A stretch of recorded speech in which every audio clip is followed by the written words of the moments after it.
The other day I'm watching Law and Order on TV, and I'm looking at the district attorney, how upset he is. Upset because a criminal was let go because he was found innocent. But he felt that the guy was guilty. He wanted the guy to go to jail. He wanted the guy to serve time for his crime, to be bound in prison. He was trying to do everything within his power to keep him in there. But then he tried to do it in another way, another area, try to change things around. He tried to bring in witnesses about the crime, that people that saw him, and he was just totally obsessed because he wanted this one to be bound for the crime he's committed. He wanted him to be behind bars. He wanted him not to continue living in society, but to be bound, to destroy not only him and his life, but the life of his family, because his family will see this young man behind bars for the crime he committed. See, that's how the enemy works. The enemy is the accuser of the brethren. He wants to bring you before God to show the crimes that you've committed, all your sins. He wants to keep you bound. He wants to keep you bound not only up here, but in your heart. But he can't do that, because you see in Romans 10:9 and 10, it says that if you confess your sins with your mouth and you believe it in your heart that Jesus died for you and that God raised him from the dead, you are saved. Your sins are washed away. But notice what I just said. If you believe it in your heart and you confess it with your mouth. See, that's the thing. Once you confess your sins, God has said it. I told you once that it's written in Hebrew.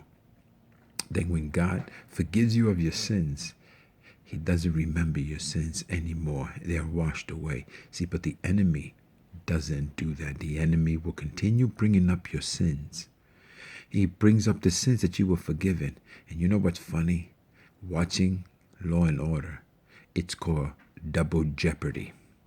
You cannot get accused.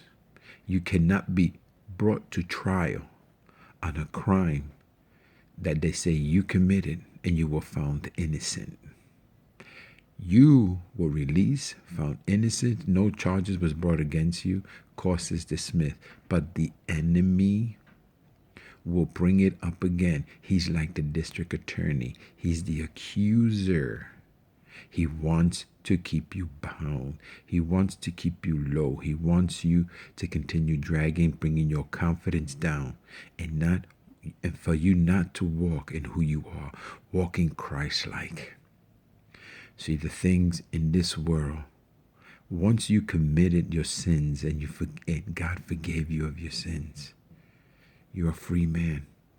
The enemy cannot bring you before God to accuse you of something that he already has forgiven you of. There is no jeopardy here. There is no double jeopardy here, because when he brings you before the judge, he's going to have a lot of paperwork. And in that paperwork, when it's presented to the judge is going to look and he's not going to see anything, because your lawyer, Jesus, your lawyer, he's going to stand before the Father and he's going to say, Father, look, you see this stripe? This is the stripe on my back that set him free. He's not going to take another stripe in your back to set you free from something you already been free for. There's a book out there called The Battle of the Mind by Joyce Myers. The enemy, she's letting you know that the enemy works here in your mind. In your mind. God doesn't work in your mind. God works your heart. God touches your heart. God tenderizes your heart. He refines it. He renews it. He restores it.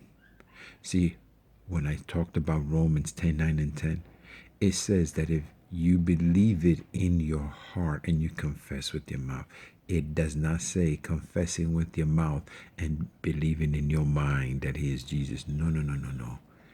If you believe it in your heart that you are saved, you're saved. You're set free. God has forgiven you. So when the accuser comes and tries to mess with your mind, remember, no double jeopardy here. You are free. You are totally totally free. And I speak to those out there that the enemy will continue to bring up your past sins.